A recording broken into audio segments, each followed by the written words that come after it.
сегодня болтали с Орловым, говорили о том, хорошо или плохо, когда девочки занимаются боевыми искусствами. И вот в студии появился сильный, молодой, красивый мужчина, тем более еще и спортсмен. Дамы и господа, встречайте Александр Липовой, чемпион мира среди профессионалов по кикбоксингу. Совершенно верно? Да, совершенно верно. Добрый вечер. Здрасте. Расскажите, как вообще добрались вот в эту лютую зиму? Ну, как добрался? По навигатору, как могут боксеры добираться. Да?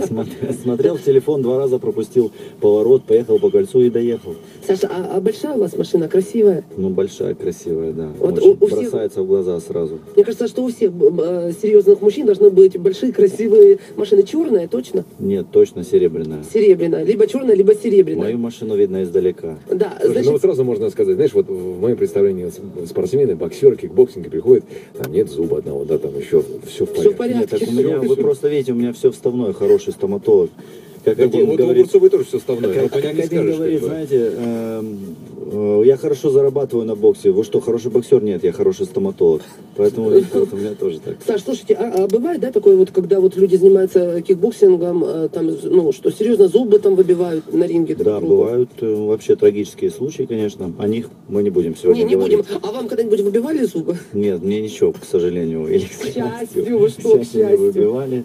Слушайте, Саша, мы сегодня вообще говорим, ну вы мужчина, понятно, да, что мужчина может и должен заниматься спортом, а вот там, допустим, боевыми искусствами. А вот если девочка занимается, по-вашему, как вы считаете, могут женщины заниматься тем, чем занимаетесь вы? Да не, я не приветствую на самом деле, когда девушка занимается какими-то либо видами единоборств или ударными видами спорта, потому что девушка это как хранительница очага, она должна быть всегда красивая, добрая, ухоженная, ну а бокс это такой вид спорта, где бьют синяки, ну, травмы, но я считаю, это не для девушек, не женский вид спорта абсолютно. Так хорошо, если у вашей девушки есть вы, человек, который может за нее заступиться. А если у девушки это какой-нибудь хлюпик, так ей приходится защищать и себя, еще и хлюпика. Мы скажем, этого. куда ей прийти, мы найдем ей нормального пацана, боксера. Да? Те случаи, о которых ты говоришь на улице, мне кажется, они скорее единичные исключения. Да, Макс, ты когда последний раз по улице ходил? Вчера, сегодня. Вчера, сегодня. Конечно. Ты где ходишь? Скажи, белым днем по Красной площади? Ну что, так часто прям нападают, но бывают какие-то А случаи то не исключения. часто нападают. Слушай, Саш, ну, вы как Саш, думаете, часто есть нападают? Же, вот есть у женщин придурки? всегда удар, знаешь, между ног, вот всегда работает. Запрещенный удар, да. Запрещенный удар, да. Можно женщину обучить вот 2 какими-то 3 ударами, приемами, вот просто обороняться? Обороняться, ну, скорее всего, бегом, только можно бегом? обучить, конечно, бег. Тут уже в или сообщениях звонок, или написали. звонок другу. Или звонок другу. Если друг успеет доехать, то все будет в А порядке. мне почему-то кажется, что ваш телефон окажется в телефонном Да, я справочнике оставляю Огурцовой. звонок другу, я буду помогать. После. Чуть что, буду мчаться. Саш, слушайте, а вот кроме спорта, кикбоксинга, чем вы вообще еще занимаетесь? Вот Орлов сразу спросил, а есть ли у вас какие-то еще таланты, кроме... Может, вы поете, танцуете, я не знаю, картины рисуете? Ну, я все делаю, в принципе. Я разносторонний. Ну, ты видишь, И холст легко принес. обучаемый. Так что, если есть что-то, могу быстро научиться и все сделать. Но вообще есть фирма по IP-телефонии, занимаюсь IP-телефонией. Сам просто окончил юрфак в Ростове. И, Так вы юрист? Да, юрист. Если что, могу накатать любое дело. Слушайте, а зачем юристу, ну, мне кажется, это достаточно прибыльная профессия в наше время, вот, а зачем юристу уходить в большой спорт? Ну, это хобби вообще мой, большой спорт. Юриспруденция это не моя основная работа, это, ну, просто как высшее образование я хотел, получил. А спорт мое хобби, есть основной еще вид деятельности. Ну, все разностороннее так получилось, что не связано с юриспруденцией. Ну, где-то там я пересекаюсь с этими вопросами юриспруденции, но у меня люди занимаются другие этим вопросом.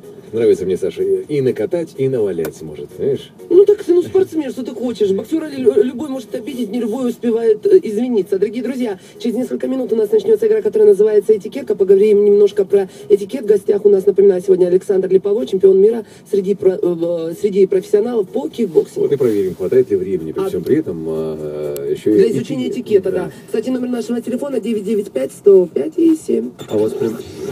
Йо-шоу на русском радио. Я-шоу. Забыть себя невозможно, образ твой бит мне под кожу. Саша, скажите, пожалуйста, вот вы как профессиональный спортсмен, вы на ночь перелистываете книгу с этикетом? Ну, там где-то едете на какие-то, я не знаю, соревнования, там потом же в ресторане покушать, чтобы знать, где вилочки, ложечки. Не, я с собой бумажечки такие ношу, чтобы не забывать. Достаю и читаю их. Да? Конечно. Ну, тогда вам будет просто ответить на наш вопрос. Кстати, к нам дозвонилась Алена. Аленушка, здравствуйте. Здравствуйте. Аленушка, откуда вы звоните? В Москве.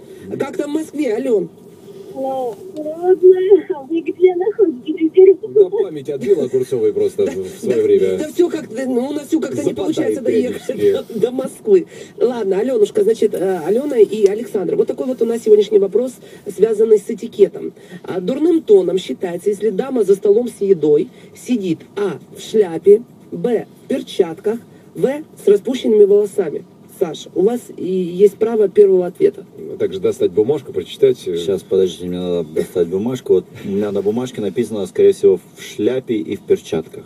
А только надо что-то одно Тогда выбрать. в перчатках. Тогда в перчатках. Так, ответ ясен.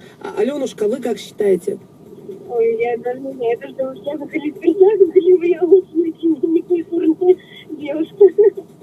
Аленушка, если вы думали, что мы еще что-то услышали, давайте, итак, в перчатках, в шляпе или с распущенными волосами за столом некрасиво сидеть. Ну, нет, так, я тогда выбираю перчатки. Перчатки, значит, Подсматривает да, просто, подсматривает да, тоже. подсматривает. Причем, Саш, подсматривает вашу бумажку. По-любому наш. Может, она тоже занимается? Это ваш прямой конкурент, партнер за Кстати, призы русского от русского. Аленушка, а вы занимаетесь каким-нибудь видом боевого искусства? Ну, нет. А чего нет? Ну, я девушка, как сказала Александр, добрая, милая. Добрая, милая, но если что, в голову могу и валить, Ну, да? тут Белла просто может переквалифицировать, если что. Я вот смотрю, у нее такие мозоли на кулаках, она, наверное, Да. отжимается по утрам. Поэтому кстати, это она правда. тоже раньше была добрая, милая, красивая, но вот сейчас... Пока не как-то получила психологическую чуть-чуть травму. Чуть-чуть изменилась. Так вот, ребята, кстати, я вам хочу сказать, что подарок у нас вообще-то только один. Это большое-пребольшое красное-прекрасное полотенце, а вы оба дали правильный вариант Я ответа. думал, правый хук у вас подарок, а у вас полотенце, вот передача про бокс. в принципе. Нет. Она мне только вручает периодически. Значит, Не, ну так обычно я награждаю. А, да? Ну, Да? конечно. Так как будем делить полотенце, Саш? Ну, Или все-таки Аленушке Награждайте, дадим? Саш, в таком случае. Будем махать. Что делать? Будем махать полотенцем. Значит, Аленушка, мы поздравляем и тебя, поздравляем и Александра, потому что это действительно абсолютно правильный ответ. Дурным тоном считается, если дама за столом сидит в перчатках. Вот, оставайся с нами на линии. Боксерских? Да, особенно боксерских. И при этом кушает этими палочками